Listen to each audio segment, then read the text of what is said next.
adoption is the option.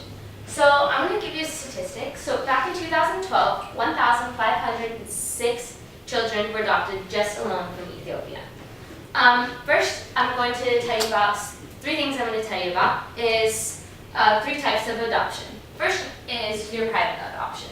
So private adoption, you guys might see through social workers and stuff. It's more of owned by the government, placing the children in homes. When they've gone through foster care and all of those other types of situations, they're placed in foster care and then they're eventually able to be adopted and brought out by other agencies. Second is public adoption.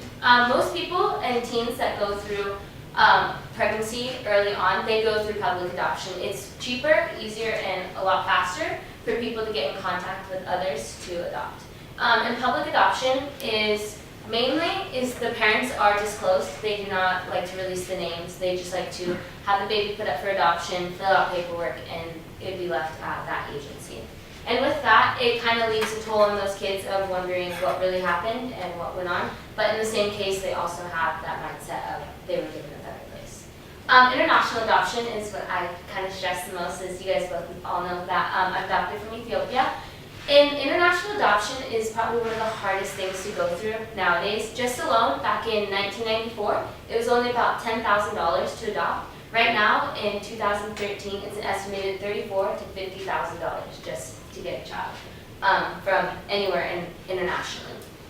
So with international adoption, you can adopt from different countries all over the world. The main one that they stress the most that they want to come from is China.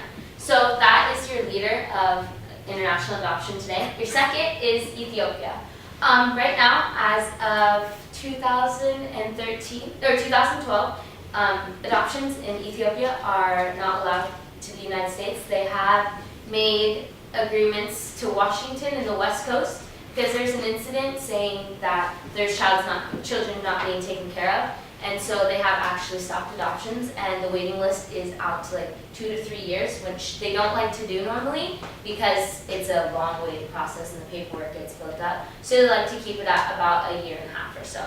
So for international adoption, I stress it the most because you leave that child with a different feeling. Even in the United States, it is still a different feeling, but for international adoption, you're coming from a whole two different retrospects of the world. Even I can say from coming from Ethiopia to even coming to Hawaii, I noticed two totally different things. I was privileged to go back to Ethiopia and go to the orphanage I was actually at, and I could tell just the different dialects they use or the different language and communication that they use with the children. And there's more love I've ever seen in anywhere in an orphanage. And all those children want and long for are just kind of wanting to be hugged and loved, and that's an amazing feeling. For international adoptions, in 1992 alone, 6,593 were adopted. Now it's already increased to 13,000 in 2012. So second, I'm going to talk about the benefits. The benefits I feel, even just being a first-hand source of it, is you better someone's life. I started from nothing, and I'm here at college, graduated high school, top of my class, and kind of was made my life to what it was right now. So with that, it comes, you save a child's life. I actually wasn't even up for adoption. My mom just happened to come through Ethiopia, and she saved my life, because even if it was a month later, I wouldn't be standing here telling you about my story. The second one is a home. I've been privileged with having 8 other siblings, tons of in-laws now, and a home full of love and care and just loyalty, and they teach you so much.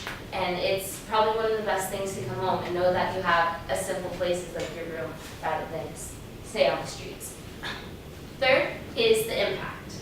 The impact international adoptions feel is just to be able to start a family. Some people come from where they're not able to have children, so they turn to adoption.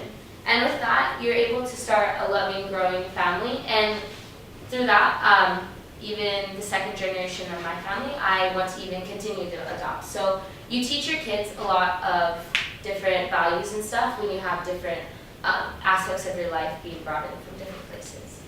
The third one is making a change in the world. We always talk about the saying, we wish to see the change in the world, and so we should go out and do that. So why not give someone a home? Why not better someone else's life rather than always benefiting yours? So if you're able to do that, you'll put a good impact in the world.